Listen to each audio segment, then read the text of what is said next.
Ladies and gentlemen, good evening and welcome back to our channel once again.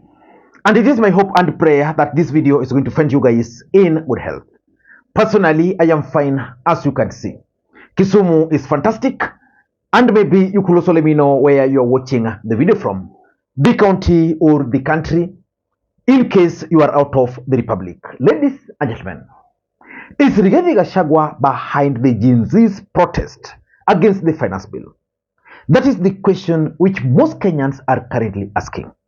Because yesterday, Rigathi Gachagua addressed the press. And Rigathi Gachagua stated something that shocked the entire country. Listen in to Rigathi Gachagua. Yesterday, Nurdin Haji was trying to put up a team together to craft lies and propaganda and attribute the chaos that were in the country to leaders. I included former President Uhuru Kenyatta and others. Yet it is very clear, and the President has admitted, that these protests were caused by the anger of the people of Kenya and the refusal of Finance Bill 2024. I want to call on the National Intelligence Service not to take us back to the dark old days of the Nyayo era, where you create propaganda and schemes to undermine leaders and those you don't agree with. And the question is Rigathi Gachagua really the person behind the Gen Zs? Because let's face it, Kenyans are actually shocked that a generation of young people can stage such kind of successful demonstrations across the country and globally. The numbers keep growing, keep swelling by the minute, and we are in solidarity with our brothers and sisters in Kenya who have said in a loud and clear voice that Ruto must go today, not tomorrow. So guys, viva. Keep on the good fight.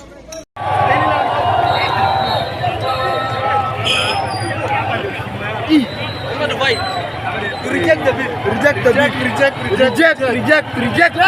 Reject.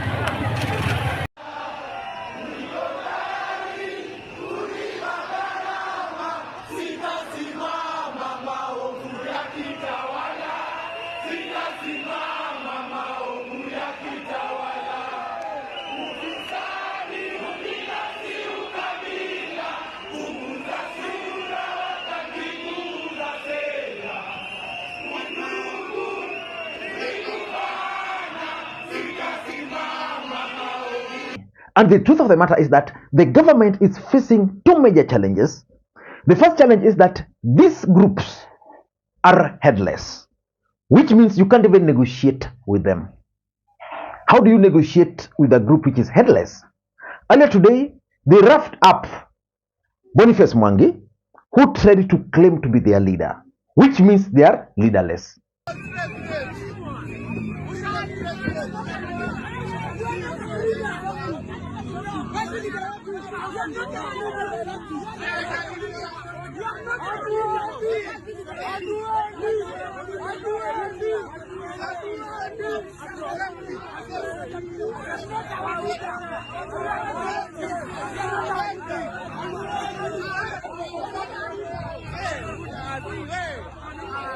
And number two, this group is tribeless.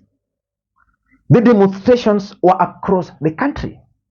I was shocked today to see a group of goons mobilized in Eldoret by the local leadership there to try and stop these guys. Which tells you that despite the fact that the president comes from Eldoret, the demonstrations still took place in that particular region. And that's a big challenge for these guys. But the biggest question is Rigathi Gachagua the man behind these demonstrations? Let me just read for you a post which someone posted. Eriko Chanji is a good friend of mine. This is what he posted on his Facebook page. The National Intelligence Service has sophisticated gadgets for secretly bugging, listening, and recording telephone conversations of anybody they want in Kenya, which is true. If they told the president that Gachagua was commanding the operations on Tuesday, ni kama walimsikia.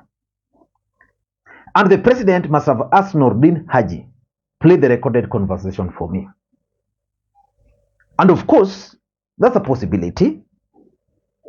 But do you also believe that Rigathi Gachagua is actually the man behind these demonstrations? Let me also take you, because this is now something which is being discussed. Let me take you to another post by a gentleman called Robert Alai, another good friend of mine. This is what Robert Alai is posting. Robert Alai has posted a series of tweets about Rigathi Gachagua and the demonstrations. So if you get time, please, you can go and check some of those tweets by Robert Alai, but I want to focus on either one or two of them. Let me just get for you the first tweet. Now, this tweet here, Robert Alai is alleging these goons were ferried to Isli this morning to loot businesses there. I'm told that 2 MPs allied to Rigathi Gachagua were involved in the mobilization, and is sharing those photos, those videos of the goons in Isli. And then there's another tweet here which he posted. This one here.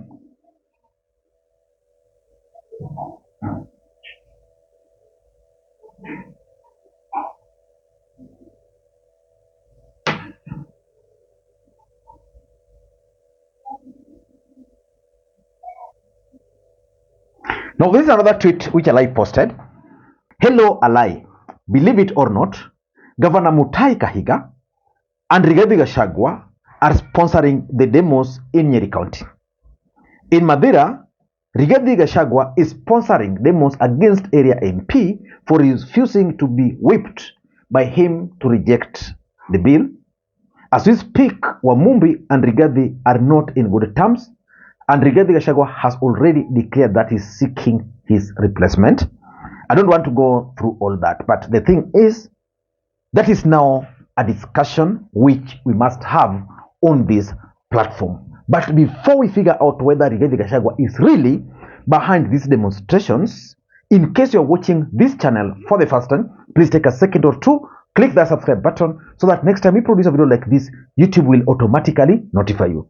And to the subscribers, I want to thank you guys for your continued support, because without that support, this channel cannot be where it is. Ladies and gentlemen, without any further ado, allow me to dive in. But before I dive in, allow me to also take this opportunity to thank the following people. You are seeing their names on the screen there for the coffee which they sent to me earlier today. It goes a long way in supporting the channel. You can also do the same using the numbers you are seeing on your screen. Ladies and gentlemen, let us dive in.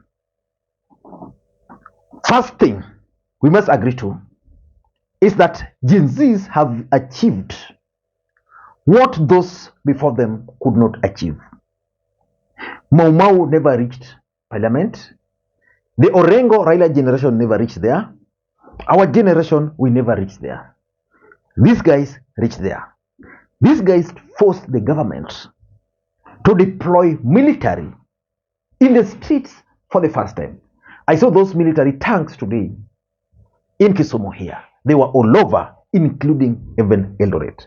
So in short, these Gen Zs have achieved what no any other generation has ever achieved.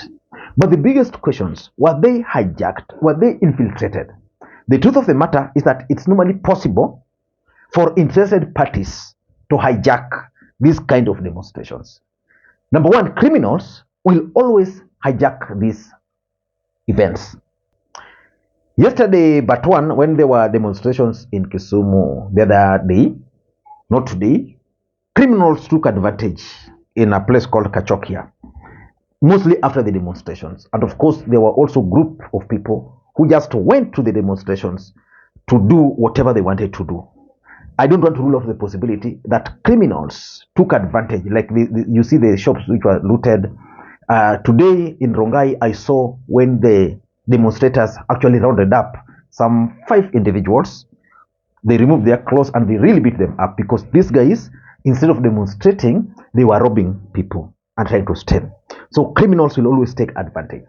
Number two, the biggest culprit of hijacking these kind of activities are normally the government.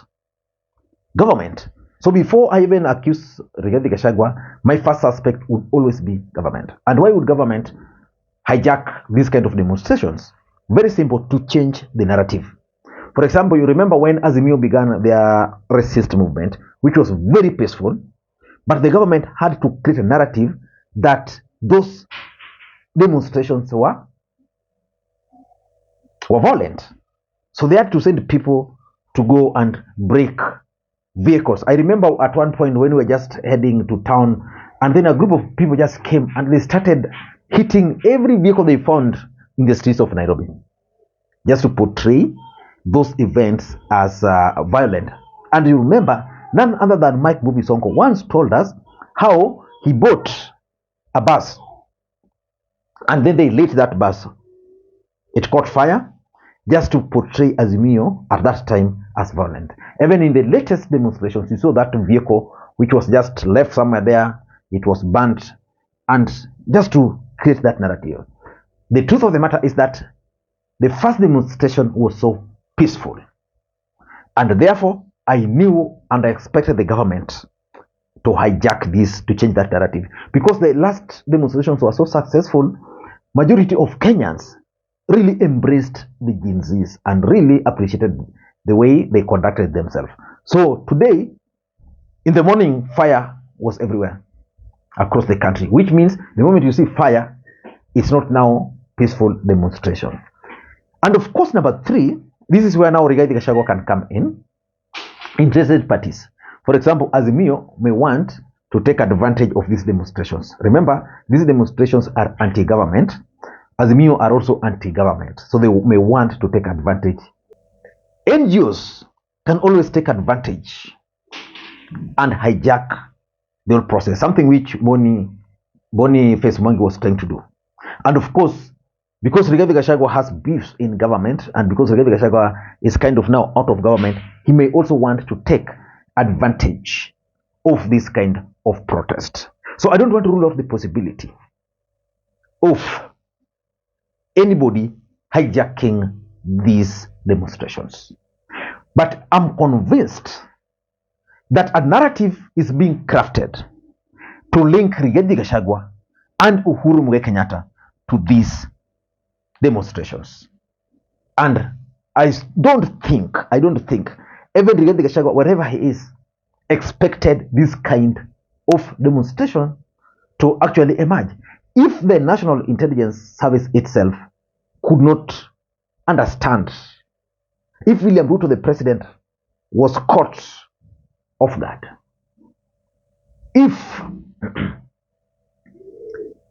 the security apparatus were caught off guard. In fact, I've been asking myself, where is the Commissioner of Police, the Inspector General, Japheth Koome, in all this? During Azimio, he was ever present. So for me, I don't think Rigathi Gachagua is behind these demonstrations. There is something which some people are out to achieve. So let me explain. For me, number one, there is a strategy to make the demonstrations appear as if it's a UDA or Kenya Kwanza internal affair. You know, so that it appears like this event has now been hijacked. Most people are now saying, if you go to most Luos on their timeline, in fact, if you go to Opondo Kaloma, the Homa Bay Town Member of Parliament, he posted something there to the effect that, you know, Luos have demonstrated for a long time. Now they should not get into the war between those people. Basically to mean Rigathi and Ruto, or maybe the Kalenjins and the Luo nation. So that is exactly what these guys want to achieve. Make it UDA internal affair, and the effect would be that, or the intention would be to detach Azimio from it. So Azimio supporters will not see the need of participating in these demonstrations. The Kalenjin will see, okay, kumbe Rigathi Gachagua is the one behind this. So they'll retreat as Kalenjins and probably try to defend the presidency, something we saw today in Eldoret. So for me, the intention of dragging Rigathi Gachagua into this, that is the first intention. Number two is to slow down the Gen Zs. You know, in a setup where there are so many people who are leaderless, who are faithless, who are tribeless. When you talk of sponsorship, then the questions about trust disappear. That's why today or yesterday, for those who were keen, there were kind of division. These guys started suspecting each other. That sijui so and so took money from who, sijui so and so, things like those. Because of that mistrust. And that is a strategy which these guys have not used. That some people are being sponsored by government. This whole thing is being sponsored by Rigathi Gachagua. So they'll start going slow. Okay? Then we are fighting a war which is not ours. Number 3, I'm also convinced, beyond any reasonable doubt, that Rigathi Gachagua probably might have refused to support crackdown on the demonstrators. The truth of the matter is that Kenya Kwanza wanted really to deal with the demonstrators ruthlessly. Based on the statement which Rigathi Gachagua released yesterday, it was clear that he would not have allowed the crackdown. But if you compare Rigathi Gachagua's statement to that which William Ruto released earlier, it was clear that Ruto really wanted to deal with these guys. And that's why he immediately ordered Eden Duale to deploy the KDF, ordered the Speaker of the National Assembly, Moses Wetangula, to convene Parliament, despite the fact that Parliament was in total disarray. So, because Rigathi Gachagua refused, someone somewhere maybe thought that is the face behind this. The truth is, the youths are determined. The youth of this country are angry. And for us as a country to deal with their issues, a new strategy must be developed. A strategy that will meet with them at some point. But not this kind of things. No, that one cannot work. Number 4, Uhuru Kenyatta is a former president. Uhuru Kenyatta has maintained that Raila Odinga is his leader. Uhuru Kenyatta has refused to support William Ruto. So, there are people who are still keen on dragging Uhuru Kenyatta in any matter. When Azimio demos took place, Uhuru Kenyatta was dragged to it. So the truth is, there are people in this country who wants to drag the name of Uhuru Kenyatta in anything, including these demonstrations, for their political objectives. I'm looking at the mountain. Mount Kenya voted for Ruto and Rigathi as a ticket. And the main reason why Mount Kenya voted for them is because they were able to rally them against Uhuru Kenyatta. So someone somewhere still believes that the mountain can be incited against Uhuru Kenyatta. Things have changed. Things have really changed. And that's why sometimes when I sit here, I wonder whether William Ruto will be able to make it again as the President of the Republic of Kenya in 2027. And lastly, someone somewhere is out to divert the focus of the Gen Zs. What was their focus? 2. First of all, reject the finance bill. That was rejected. Number 2, Ruto must go. Then if you now you want Ruto to go, then you bring Rigathi Gachagua as the sponsor. The thing is, if William Ruto were to go, who takes over? The deputy president. And that is the problem. I don't know what you think, but for me, nothing will persuade me that Rigathi Gachagua sponsored this group of young people. This thing, even Rigathi Gachagua, if he were to be given the opportunity to execute it, he can't. William Ruto, if he were to be given this opportunity to execute this kind of protest, he can't. Even Raila Odinga cannot. So the youth just executed this thing. It shocked everybody. Rigathi was shocked. Ruto was shocked. Every other person in the Republic of Kenya. I don't know what you think. That's my take. Until next time, this is Makwiny. Bye-bye.